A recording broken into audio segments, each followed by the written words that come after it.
Hello, guys, and welcome back to Locals Update episode 7, I believe we're on. 7 or 8.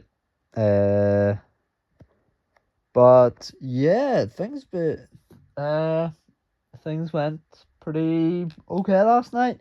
Uh, we only played 3 rounds. I ended up winning one, drawing one, and losing one. But the Blues deck is just so much fun. Really, really strong as well. I In my first game I beat ABC XYZ. So like a union deck. That's really, really it's really strong if it gets going, but just that the amount of hand traps I was able to draw against it just had it stopped every single time. So that was really nice. And then in round two I played against White Forest Azamina, and I ended up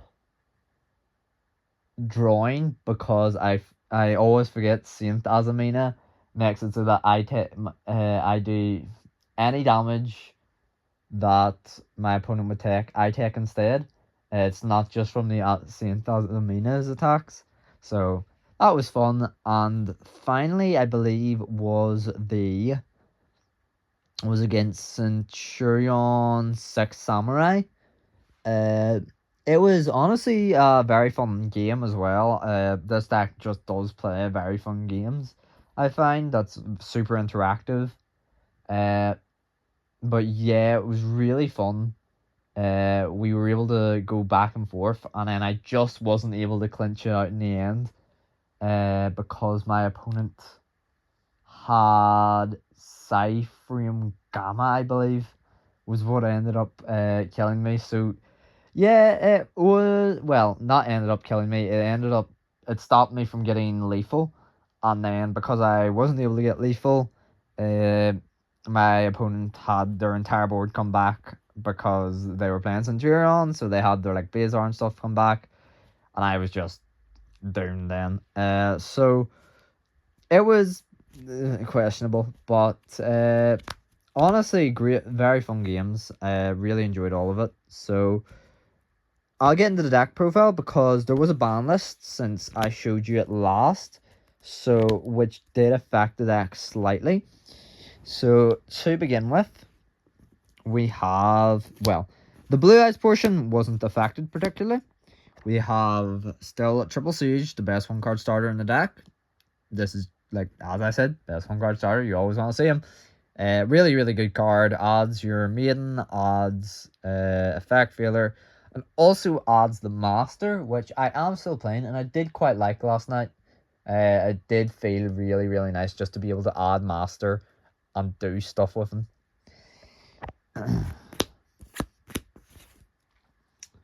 So next we have Triple Maiden. Who'd have guessed? The best card in Blue Eyes. We're playing free of it. No way. Yeah, Maiden's still fantastic. The fact it's almost uninteractable from if you draw it is just crazy. Like, it's hand effect. The fact you can send it from hand is just the best part about this card. It's so nice. I would say it's one of the cards that has brought Blue Eyes up to meta relevant because it's just so strong.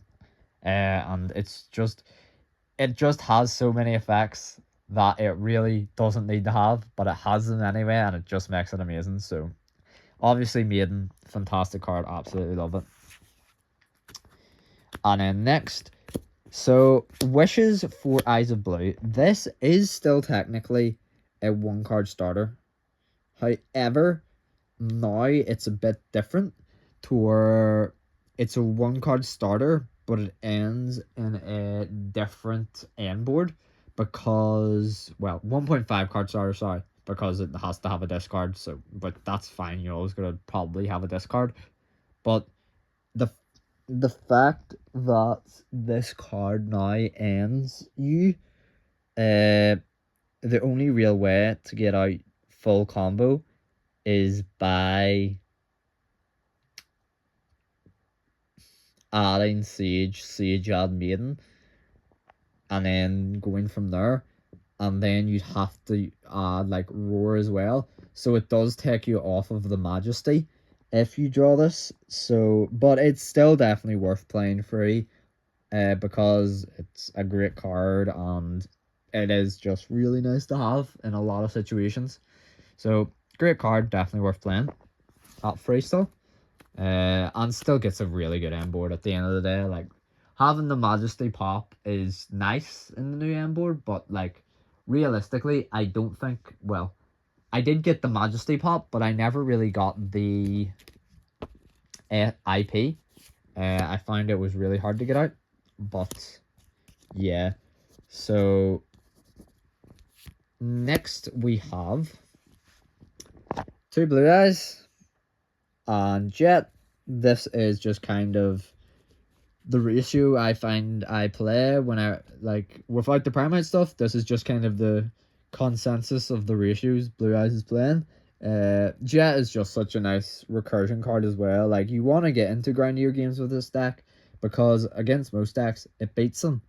But just being unable to out some like really huge monsters can be a bit harder, because at the end of the day, Blue Eyes is 3000 attack, which is big, but isn't as big as some of the monsters in the current meta. So it is still good though, and definitely worth playing.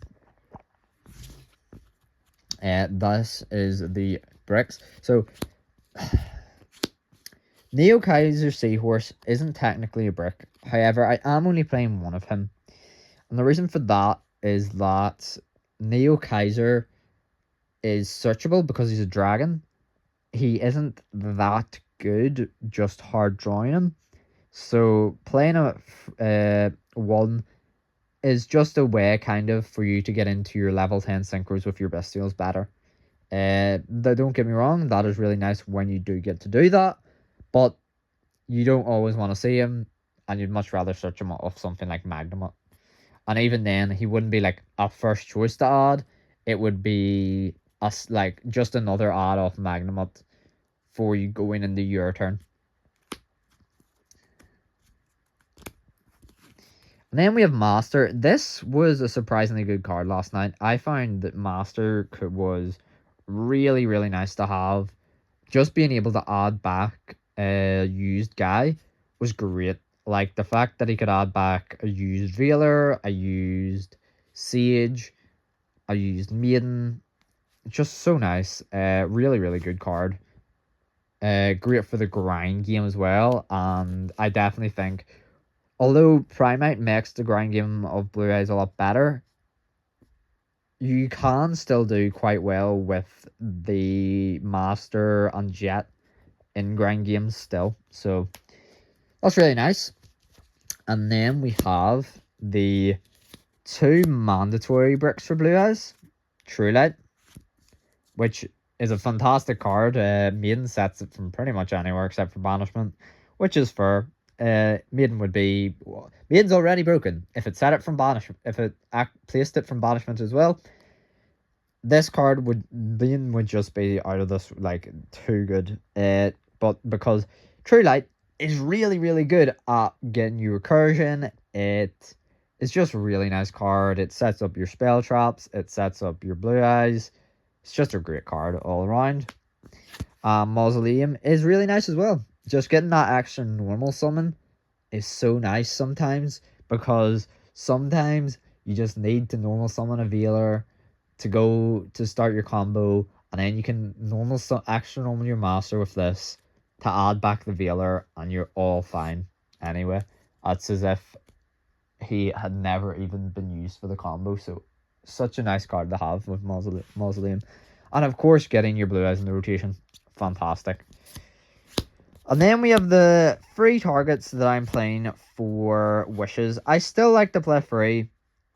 I searched this list now though, because Majesty is a really nice end board piece, and it's nice to consistently have a trap in your grave, so that when you do go into Tyrant later on, he isn't just kind of attacking everything and not getting even more value. Like, Majesty is allowing you to just gain more value as you go on and get more Blue Eyes in the grave. It's so nice.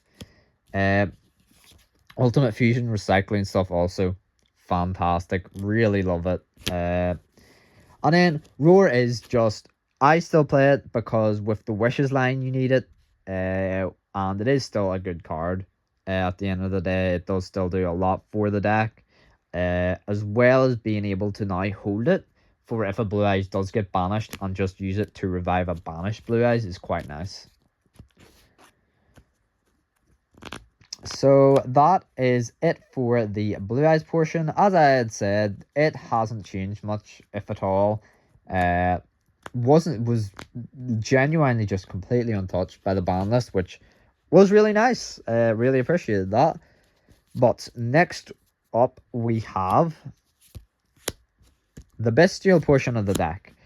And this was hit by the ban. There was a Bestial hit on the ban list. It was the Bestial Druisworm, so I am still playing triple the Bestial Rebellion because this is the pretty much just a Rhoda that also gets you one of the strongest spell cards in the game. That's a continuous spell card. Absolutely fantastic card. Love this guy so much. Genuinely my favorite card of all time. Next we have Triple Baldric, because he's the cheap, he has the cheap Bestial. I think he's still going for like 5-10p. Fantastic that he is such a strong card and is still just so cheap. Love this guy, absolutely fantastic. And then we have the hit that the Bestials got on the ban list. Bestial Druisworm to 1. The expensivest Bestial that I only had one of anyway. I love the ban list. I love being I love the fact that I did not splurge out on a bunch of Druisworm and instead just went with the cheaper option. Love the fact, and now I have been rewarded because Druisworm is now at 1. I'm talking about Bestials at 1, Bestial Magnamut. Should not. The fact that this guy searches a dragon is ridiculous. This is such just a good card. If it searched a Bestial, it would be really, really strong. But it searches a dragon, and that's just out of this world. Like, you can search so many strong things. And because you can summon it on your opponent's turn with seals, you can add follow-up for your next turn if you play seals. Which is just fantastic. Always just an absolute guarantee of a card if you're playing anything dragon-based. And finally, we have Branded Regained. This is what you want to set off of the Bestial Rebellion. Well, sorry, not set. Place off the Bestial Rebellion, because it's one of the best spell cards ever printed. If a Lighter Dark gets banished, shuffle that Lighter Dark to... Sorry, not shuffle. Place the Lighter Dark to the bottom of the deck and draw one. Fantastic. And if your opponent summons a monster, target a Bestial in your grave, special summon it. Having a recurable Magnamut is broken. That should not need to be stated. Having recurable Druisworm is broken, and he isn't even the best one. But now we are moving on to... So, technically, the first part of the non-engine that we are moving on to can be considered engine, because it's triple effect feeler. And he can be considered engine because he's a level 1 light tuner and a spellcaster. So he can be used for going into your dragon, or he can be used as a synchro material if you don't have enough monster, if you don't have enough material to go to have another tuner out for your Blue Eyes to go into your spirit. So the fact he's searchable, the fact he's honestly a good hand trap anyway, just makes this guy fantastic in Blue Eyes. And next we have one of the outstanding cards of last night, Drolan Lockbird. This guy was crazy. I think I drew him in 5 hands and he locked out the game 3 times. One time he had got out. My opponent had drew 5 extra cards off of Mulcharmy Foolos, And because I was able to drool during his turn, it stopped him from playing at all. Like, he just was not able to break my board. So this card alone beat a 10 card hand, which is just ridiculous. Like, one card should not be able to do that much, but a lot of decks can play through it now, so I can't see why they want him to still be at 3.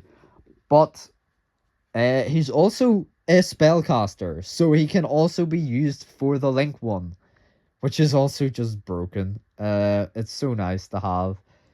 The only games he didn't completely shut down was games where my opponent just had full engine and was able to play just uninhibited because they had literally everything and their deck played around Droll really well. And the other was when he got called by. Otherwise, he would have stopped my opponent's turn right where it was. And I would have had a 2. I would have won 2 and lost 1 only. But, yeah, so the next hand traps are just non-engine. Well, sorry, the next non-engine is just pure non-engine. If you draw it, doesn't help your combo. So, but it is the best card in the game, so gotta play it. Triple Ash Blossom and Joyous Spring. Best card in the game. So good, so nice. Gotta love Ash Blossom. Next, we have Triple Ghost Ogre. This I really like because it can do quite a bit of damage to quite a few decks. It's surprising how much spot removal can hurt some decks, especially the most recent YCS winning deck, Memento, because if they don't get to destroy their own Memento cards by their own effects, it's surprisingly hard for them to play. Like, if Tatsunashigo, the horse, who is a foolish burial for however many, doesn't get to, like, destroy himself to send, like, free, the deck can be a lot worse. Memento is a lot worse.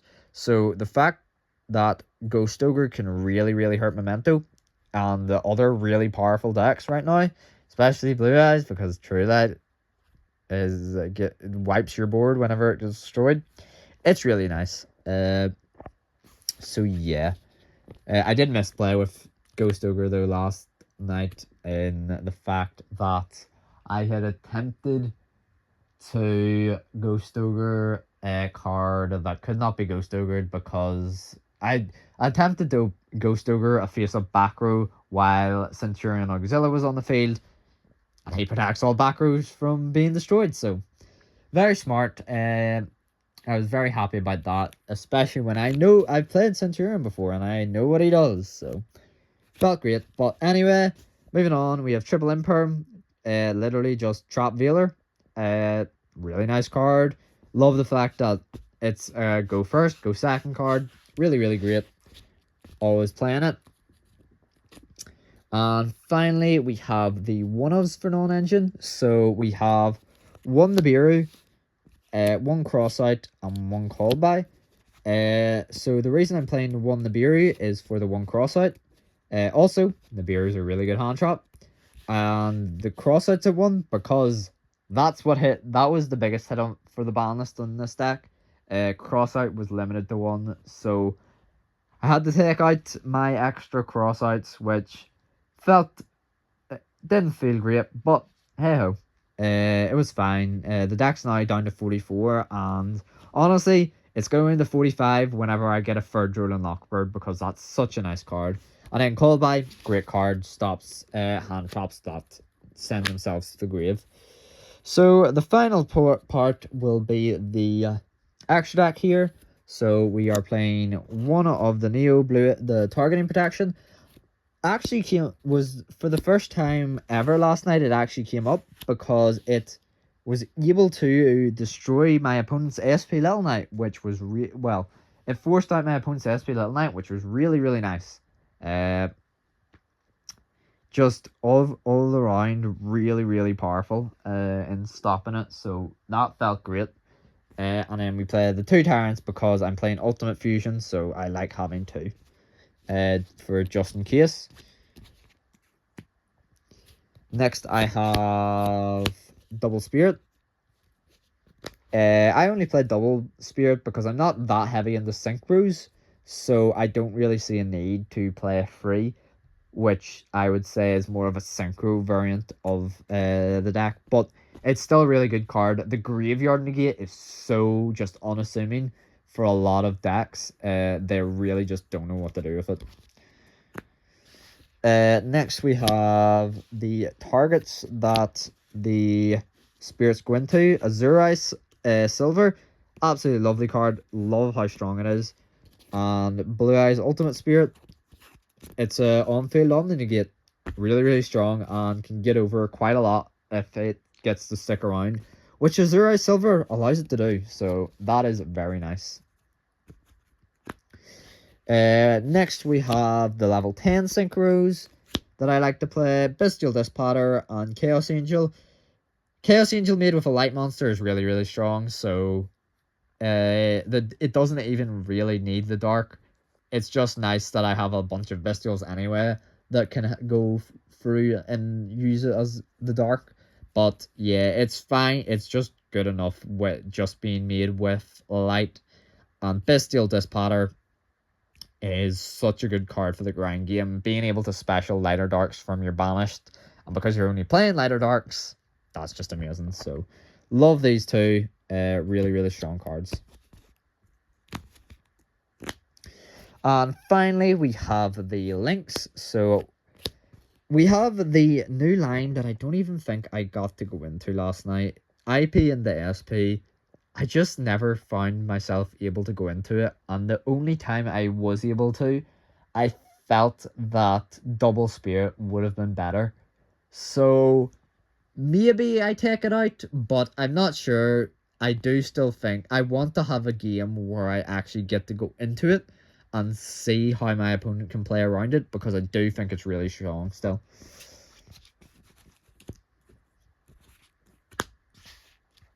Next we have Seals, because it's a dragon based deck, and Seals is great for any dragon based deck.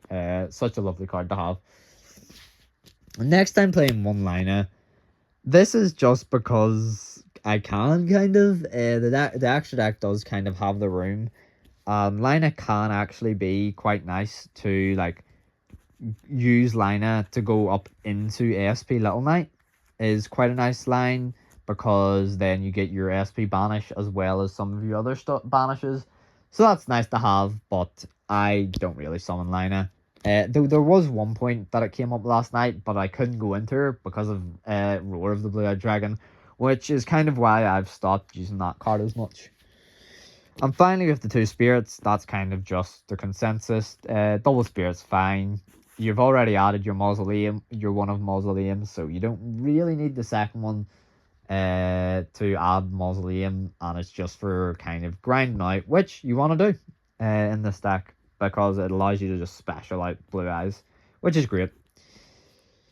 So yeah guys, that is the deck. Thank you all so much for watching. Don't forget to comment, like, subscribe, and share if you want to, of course. And I will hopefully be uploading a video on Wednesday, potentially about another tournament, but I'll have to see how that goes. So thank you guys so much for watching, and I will see you all later.